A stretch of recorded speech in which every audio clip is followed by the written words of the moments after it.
Hey everyone, this is Andres with the Newsreel, and I'm doing a comparison video of the HTC 10 to the HTC U11.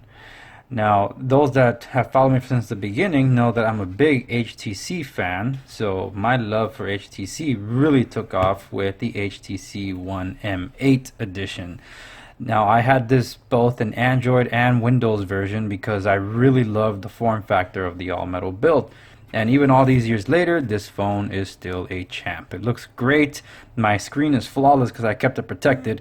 But this guy, it's just been a champion. Of course, the boom sound speakers are what really set this guy apart of everything else. But anyway, that's yesteryear's stuff. We're looking at these two. And the reason it is a big deal is because I recently unboxed this one. That video never went live, but here's some clips that didn't make the fold. So the HTC 10 is still a worthwhile investment nowadays. Now, if you can get it on special, that is, because it is last year's flagship for HTC. I think it launched around March or April of last year. Now, this device is still gorgeous. It feels amazing in the hand, and I really love the textured power button on this because you can't miss it. It might be a little fine for some people, and they might scratch themselves if they have sensitive skin, but to me, I really love it. The screen is beautiful. The cameras are quick and painless and easy to use. And I'm still not used to it, but I learned to accept it, that boom sound is actually separated from the top and the bottom, such as tweeter and bass, and which is okay. And USB Type-C is on this guy, of course, just like most of the flagships nowadays. But the best part is that this high-powered headphone jack is on this.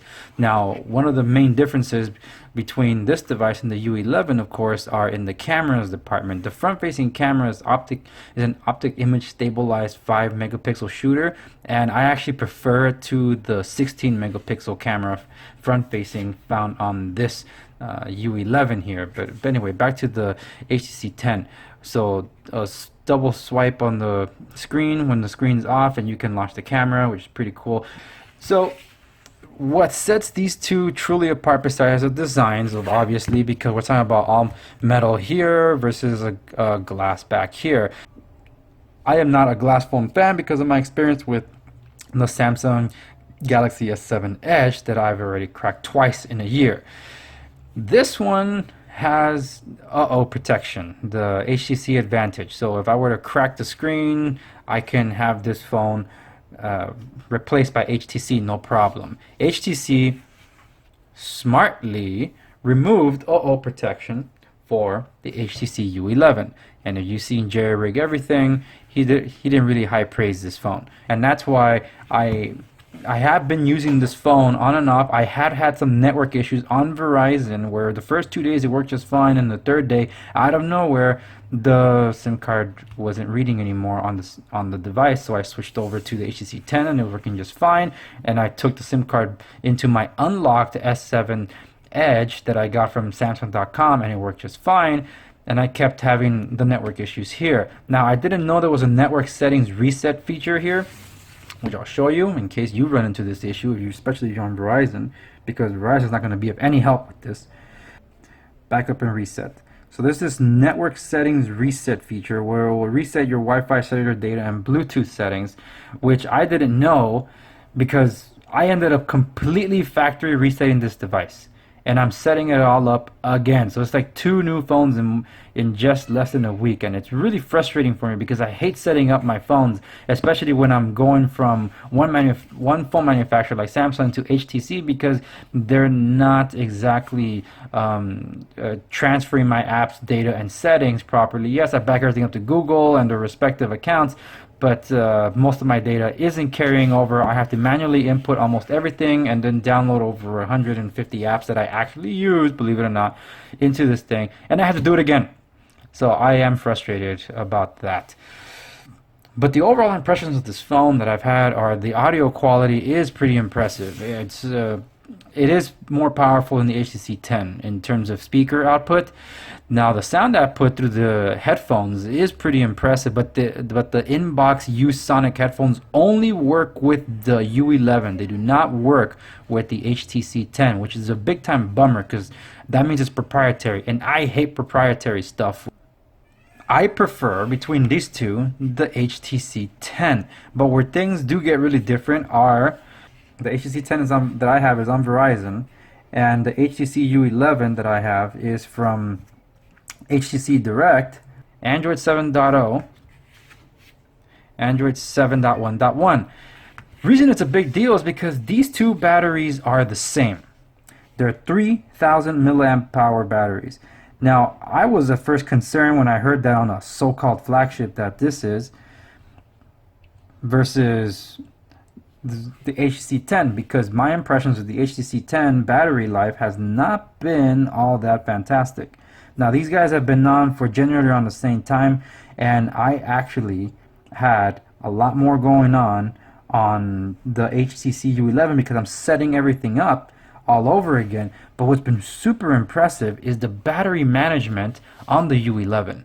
I actually fully charged the device before turning it on, and then I turned it on, and after turning it on, it needed 2 software updates, full software updates from HTC on this device. After that, I ended up installing all of my applications. So it updated 30 apps that were built in, and then I installed just about 100 other apps onto this phone that I supposedly was transferred from another device.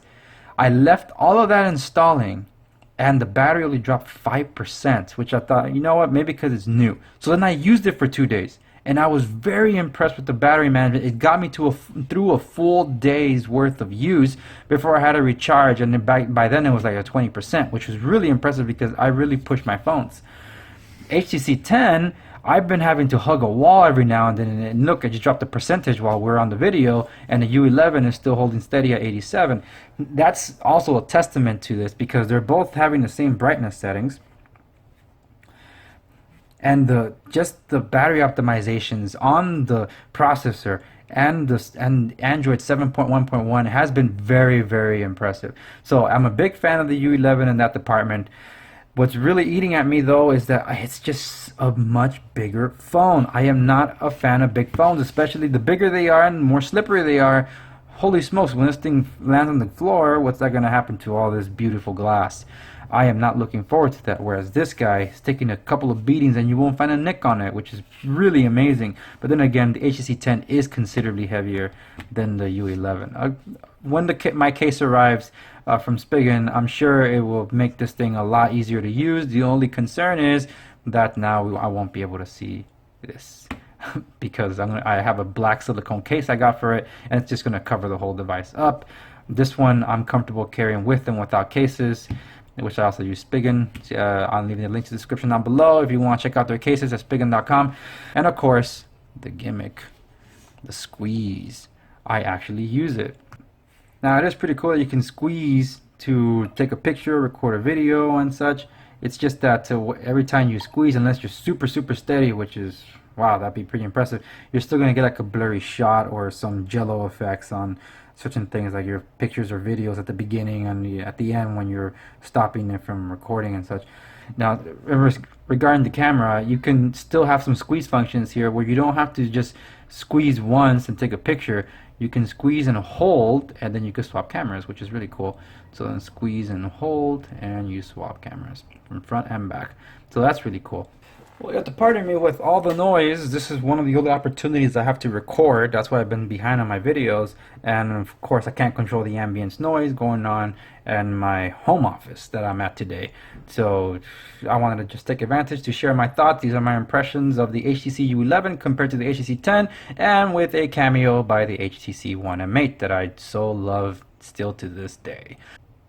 So like, share, subscribe to stay in the know. This is Andres for the Newsreel, signing out.